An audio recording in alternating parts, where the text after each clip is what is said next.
It's time to rip the cover off what really works to ditch addiction, depression, anger, anxiety, and all other kinds of human suffering. No, not sobriety. We're talking the F word here, freedom. We'll share straight from the trenches what we've learned from leaving our own addictions behind and coaching hundreds of others to do the same. And since it's such a heavy topic, we might as well have a good time while we're at it.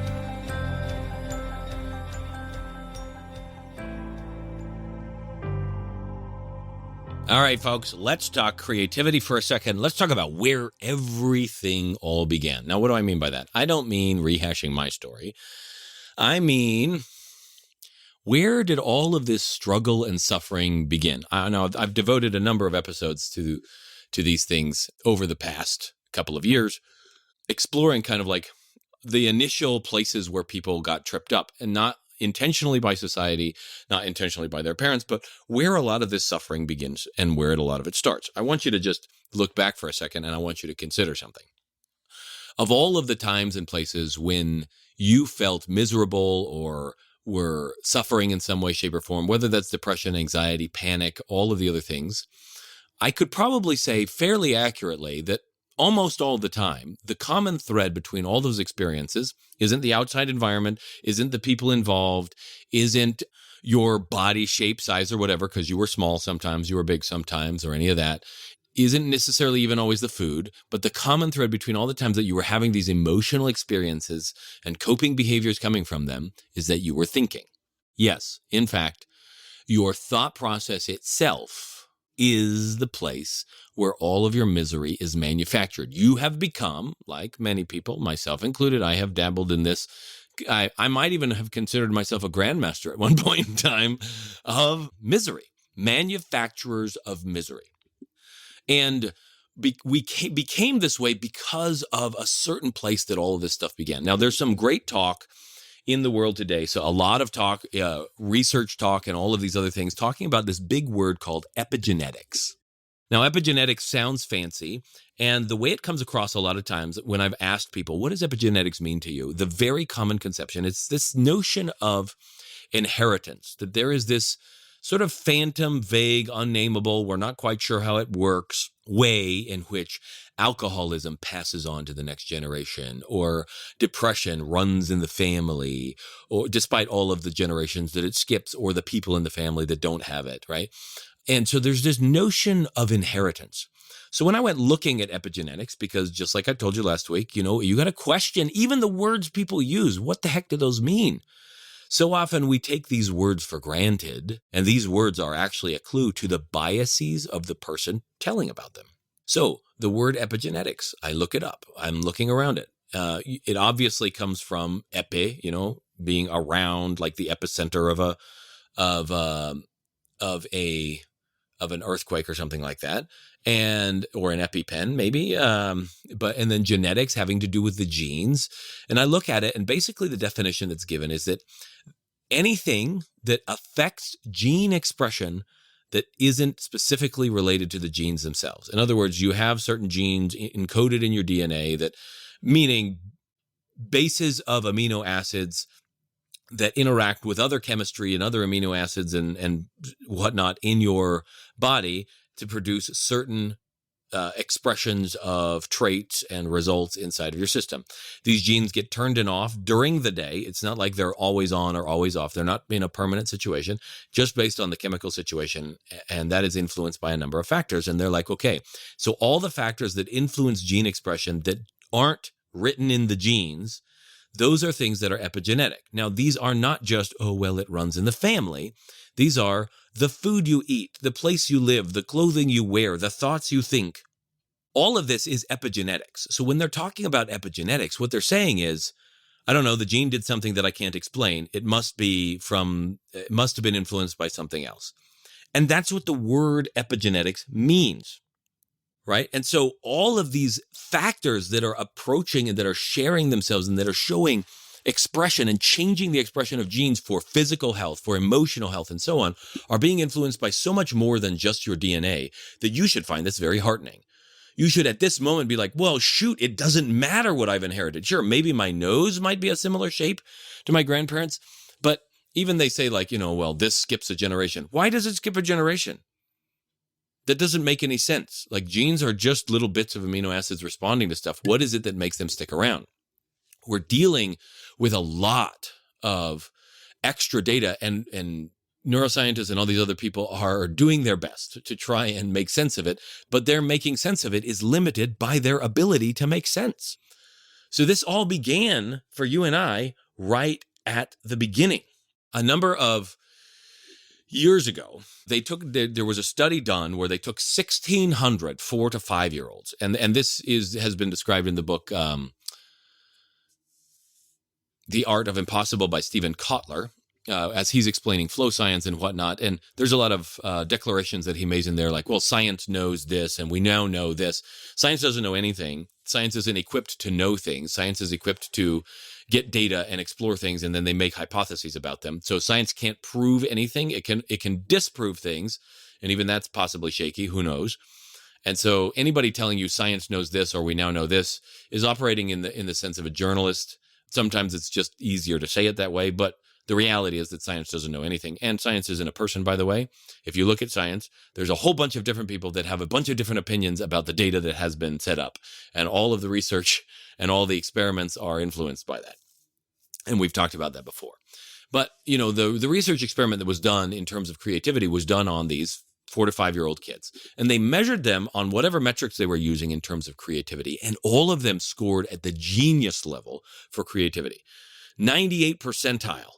Genius level in creativity. So we're talking every 4 to 5 year old kid that you have is a genius for creativity. Now, what does creativity mean? It means their ability to make novel, innovative, disparate connections between ideas, things, processes, objects, and so on. So, right, things that would be unexpected, things that would be new, things that could be useful and functional this is their measurement of creativity. 5 years later, they took the same 1,600 little kids, so they're now 10 years old, and they assessed them again for creativity. This time, all of these 4 to 5 year olds that were genius level scored at a 30th percentile. So 5 years later, they're scoring in the 30th percentile. Now, what's happened in those 5 years? When do kids start school? Right? When do they start being rote, like their brains are supposed to think in a certain way? School, right? So they've been in school for now 5 years. That means they're in the 4th or 5th grade, somewhere around there. They're now at a 30% creativity level. Now, 5 years later, again, they took the same 1,600 kids and they measured them again for creativity. So now they're age 15. Their scores average around 12%.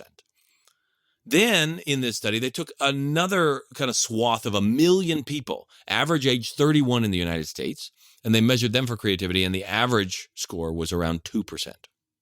What this suggests then is that nature actually gives creativity as your birthright. And I would tell you that nature also gives you freedom and happiness and joy as your birthright, and that nurture is the thing that tears it down. The training that we go on through, the education that we go through, not just in schools, but also in social environments, in political environments, in all of these different arenas, sporting environments and whatnot, that the nurture is what tears down the creativity, that it doesn't want you to behave in novel ways or unexpected ways or spontaneous ways, that it values the usefulness of creative people, but it doesn't want them around because it creates friction. Everybody wants to be in a group and everybody's doing the same thing and to feel like they belong and to match each other. That's why there are such things as fashion fads and trends and things trending on Twitter and things going viral. Did you see this? Oh, I saw this too. Look, we're the same Z's. Yay. Everybody looking for pattern. The brain neurology rewards itself every time it finds a pattern. And IQ tests are written to help people to help assess how well people find patterns and things and can sort things out. So all of these different things are metrics of creativity, and every child has it. But over time, it's trained out of us. The nurture is what tears it down. Now, if you want to take Shunryu Suzuki, who was a Zen master who had come to the United States, along with 3 other major big ones, somewhere back, I think it was in the 60s, he wrote a book called Zen Mind, Beginner's Mind. And in it, he basically said that in the beginner's mind, there are many options, but in an expert's mind, there are few. That isn't necessarily a virtue. right? To get to a beginner's mind, to a mind that is unconditioned, that is not automatically running down the trails that everyone has gone on before. That right there is some feat to be able to undo all of the training that sets you down the road that you've been on. And that can be religious training as well as, family training and cultural training and all of the other things. So a long time ago, and I think I've probably quoted this poem for you before that I wrote.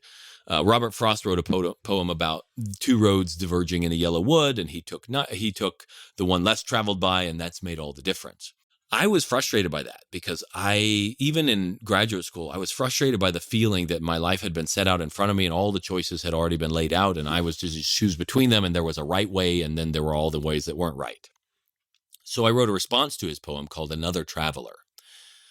And it says, 2 roads diverged in a yellow wood, and I took neither, but rather stood to gaze and watch and learn of each road's mien, if soft or stern, stood to ask if inwardly either road called out to me, but neither did.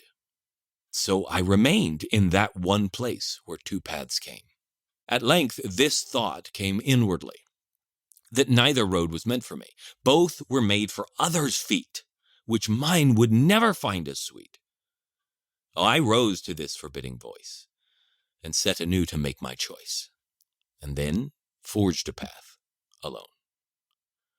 So I was back in 2009 when I wrote that poem, frustrated by what is in front of me, and wanting to feel like I could actually go someplace new and not feel so constrained and so bogged down and contained by the things that had been laid out in front of me. And I think I was feeling on some level this sense of restriction in life that had grown over time with the education. I mean, think about it. I went through a master's degree. I used to love painting and drawing, and then the master's degree killed it because now it had to be like, what are you thinking? And what's the mold you're fitting in? And who are your influences? And I was suicidal at the time, and we were living in Seattle, and that's not a great place to be suicidal because the environment, is kind of drowsy and dreary and whatnot. So this creativity study is a clear indication that it's the training, the nurture that we're receiving that is creating the restrictions that we're having in life. That's key. Where did all of your struggles begin? It began with your training. What entertains you trains you. The things in your environment. At first, you didn't have a say in it, so it's just the stimulus in your environment. Your eyes developed according to the kind of light they could see. So when you got out of the womb, you could only see black and white and 8 to 10 inches in front of your face because that's all you needed to see inside of your mom's belly. Then, as you got outside, it took about a year's time from what medical professionals are saying for the eyes to fully develop to where what you think of as adult vision is actually what the child is experiencing. Separation between shapes and forms and differentiations in color, spatial distances being made, intense focus in areas where the eyes can change their focus to larger degrees, seeing far off in the distance. All of those things are something that had to be trained by being in an environment that had space and distance and time and sunlight and all that stuff. The original environment didn't have that, and so that wasn't one of your options. And the same goes for everything else. If you or someone you know is looking to drop the F-bomb of freedom in their life, whether that's from past trauma, depression, anxiety, addiction, or any other host of emotional and personal struggles, but they just don't know how or want some help doing it, head on over to thefreedomspecialist.com/feelbetternow and check out some of the things we've got in store for you, or book a call so we can look at your unique situation and get you the help that you're looking for.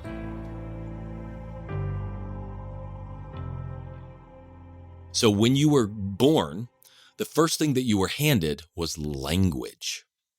I want you to consider this. In the beginning, all babies differentiate all of these different noises and sounds from all these different languages as if they're unique things to pay attention to. Over time, and I don't remember how quickly it is, but it's fairly quickly, the baby's brain starts to filter out any sounds that aren't associated with the language of their mother or father or the people that are caring for them. So fairly quickly, the brain goes, oh, these other noises aren't important to listen to, only the ones that I'm given. But here's the thing. The fact that you are listening in English, and maybe English is your first language, means that you've already been given a limited view of life. One that focuses in some areas, but doesn't focus in other areas. When we're talking about internal meditative states, there are a number of words in Sanskrit that English just has the word meditation. When we're talking about snow, the Eskimos have all of these different words for snow and ice that we don't have because it's not important for us. Like most of us don't live in a place where we would need to know that. And so we don't have that in our language. When we're talking about, sea and what's going on with the sea, people living in island nations and needing to be able to read what's going on with the weather have different words for that we wouldn't have. Tahitian doesn't have a word for depression. English does. Think about that. The fact that the word exists in your language means it's now a possibility for you to experience. Your experiences are defined by the language you speak. The ones that you can have are limited by the limitations of your own language, which means that if you're studying a manual that has hundreds of different diagnoses for all the ways a person can be sick, guess what you can experience? If your language doesn't have as much language for around the ways, the ecstatic states a person can be in, the kinds of things that they can explore way beyond what science says and this, that, and the other, the language itself is limiting your experience. There is some evidence to suggest that even your ability to perceive differences in color is influenced by the language you speak. Some, I think it's Russian, can discern between different colors of blue. It might be some Eastern Bloc country, I think. It can discern between different colors of blue where English people wouldn't necessarily be able to discern them. And so we're talking, it even affects your perception, the language that you speak, the way that your brain makes sense of visual data is very, very much influenced by the very words that you've been given. Now, you're talking about freedom and you're talking about success. Well, where did your definitions of success come? Your definitions of success came from the people that gave you the word and how they talked about it. And so those became the definitions that you have, and so on and so forth through time, till what you think are new ideas that you're having are really just recombinations of old ideas. Now let's talk about some of these old ideas. Where did you get the idea of a self? Where did you get the idea of a soul? Where did you get the idea of righteousness and sin? Where did you get the idea of good and bad? Where did you get the idea of up and down or outside and inside? Where did you get the idea of me versus them? These are all things that were given to you. And our language is heavily influenced by Greek, which has a lot of abstractions in it. If our language had been more Semitic in nature, those are more concrete languages. They're dealing with, in Hebrew, the word for anger is that your nose is burning, basically. Whereas we used to say you're feeling angry, and that's like a really abstract, I don't know what angry is. I can feel like my jaw clench and my fists tighten and my breathing kind of stop short or whatever else. Those are very real things. But in our language, we use an abstract term, whereas in other language, they might use a very, very concrete term describing what is actually there. All of these have shifted the very foundations of what you're able to experience. So I want you to consider the possibility that the freedom that you're looking for is, by its very nature, going to be found in you challenging the foundations of what you've been handed, even the very foundations of language itself. Language itself is a very, very powerful means of communication. It's a way of interacting socially. It's not a bad thing, but it's the moment that we decided that the words we speak are real things, that anger is real. Anger isn't real. Anger is a concept. It's an idea. The experience a person is having, that is very real, but every angry experience is not the same.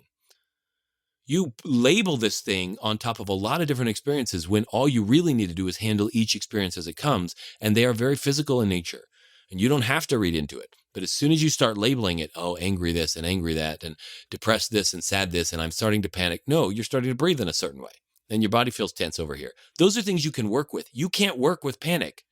Panic is an idea, and it comes from a Greek god Pan, and pandemonium comes from that, and Pandora's box comes, same arena, right? This whole wild, uncontrollable, untamable wildlife that's out there. You have this stuff, right? And panic was one of the, other smaller deities in the Greek pantheon. So we've inherited a lot of Greek ideas, even the notion of a separate soul from the body. That didn't come from Hebrew. That didn't come from the Jewish religion. That's not something that Jesus would have inherited. The notion of a separate soul is something that started with the Greeks.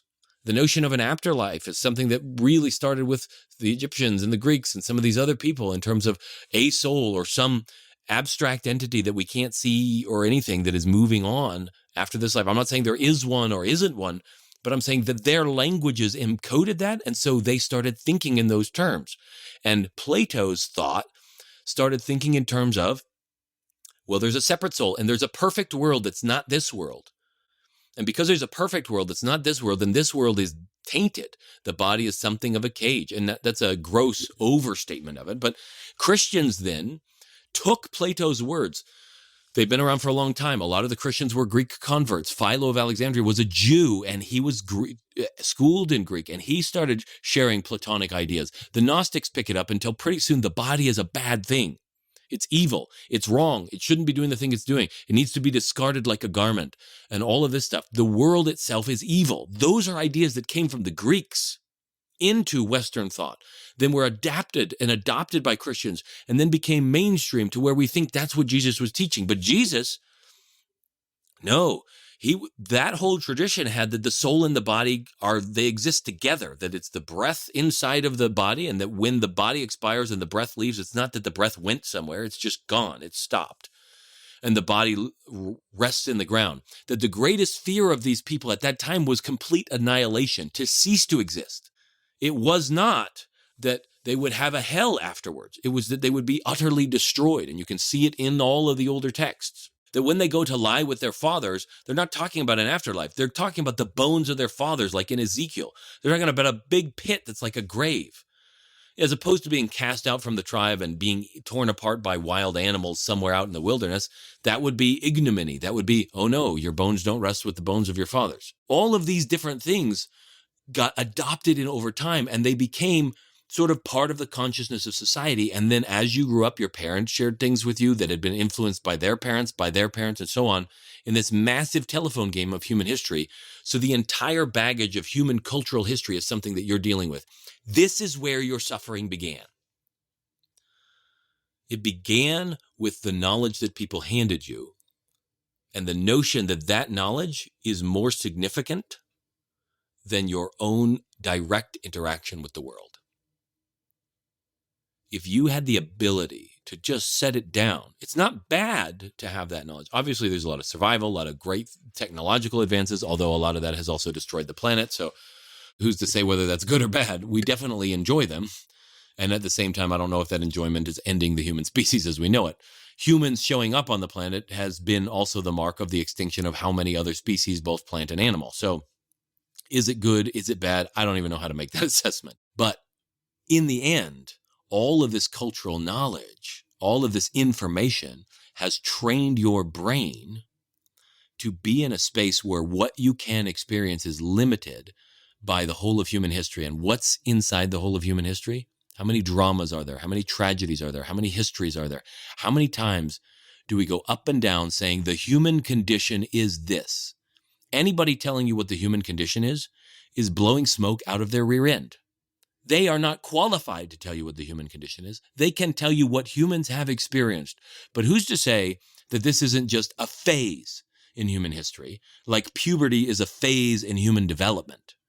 Who's to say that humans won't evolve past the need to be emotional about everything and feel stressed about work and be depressed about things and have so much attachment to a romantic partner that if they're alone, they feel like they've lost their purpose in life? Or who's to say that humans won't evolve out of needing to have a cause in order to feel like their life is worth something?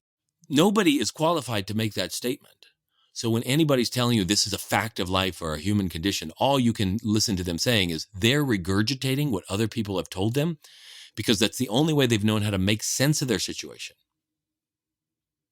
And your key to freedom is to start questioning the foundations of the knowledge that you have been handed. This is what we talked about last week, questioning authority. This isn't because people are bad. I don't resent my parents for what they taught me. I mean, I survived, guys. My parents, they're engaging with life in the best way that they know how. They're encountering things that I don't know what it's like. I was never a fighter pilot over Kuwait with missiles being fired at my aircraft, right? I've never given birth to kids or had operations on my massive operations on my body. These are things that I haven't experienced. So how am I supposed to know or judge my parents? I don't have any resentment toward them. but their knowledge is only useful for them. And I'm a totally different human being, and you're a totally different human being. The nerves running through your skin, you are more connected to everything going on in your biology than any doctor ever could be. And the more you learn to listen to you, to what's going on within you, instead of listening to some other authority, including me, the more you'll finally be able to find your way through life and find your way out of the suffering that you inherited. So when we wrap this whole thing up, we look back at the beginning, we suggest that it's not nature. Nature handed you the birthright of freedom. Nurture tore it down. Nurture, not for bad reasons, but nurture trained you to only behave one way, to think about death, to think about food a certain way, to think about relationships and sex and drugs and all of these different things a certain way, to be afraid of certain things. Nurture taught you that, not nature. And your way out of that, if you want a different experience of life, is not to pretend that you can resist it, but to just question it, to really ask, what do they mean? And then again, like I said last week, question like, what evidence do I actually have that the people teaching me this actually know what they're talking about? As for instance, for me, when people were talking about the afterlife, I don't know anybody who's died, gone there, and come back. I know people who've had near-death experiences, but a near-death experience is not a death experience. Even if you're proclaimed medically dead, that's a medical doctor telling you you're dead, but obviously you came back to life. So even though, oh no, he's dead, they were wrong, clearly. They were dead according to what you were dead according to what they knew, but that doesn't mean you were dead because you're alive again. I don't know anybody who's crossed that threshold, died, and come back. Now, I have had visions in my life of people who have crossed, like my grandpa and stuff, but those are my visions in my life, experiences I've had that are deeply powerful for me. But that doesn't mean I know anything about what's happening on the other side. All I know is that I've had an experience of a vision that seemed to say certain things that may all be wrong, but that may be what my body was trying to get me to do or needed at that point in time, and that's all I know. I question even my own knowledge, because then I'm not even stuck in my own ideas anymore. Can you be free even of yourself? Because it's the self that you don't like, the self that isn't as successful or isn't as skinny or isn't as wise or isn't as wealthy or all of those things. That's the one that you're fighting against. That's the one you're running from. If you could be free even of your ideas about yourself and the things that you think you know, you'd be surprised how extraordinary the rest of life can become. And that's it for today's Alive and Free podcast. If you enjoyed this show and want some more freedom bombs landing in your earbuds, subscribe right now at wherever you get your podcasts from. And while you're at it, give us a rating and a review. It'll help us keep delivering great stuff to you. Plus, it's just nice to be nice.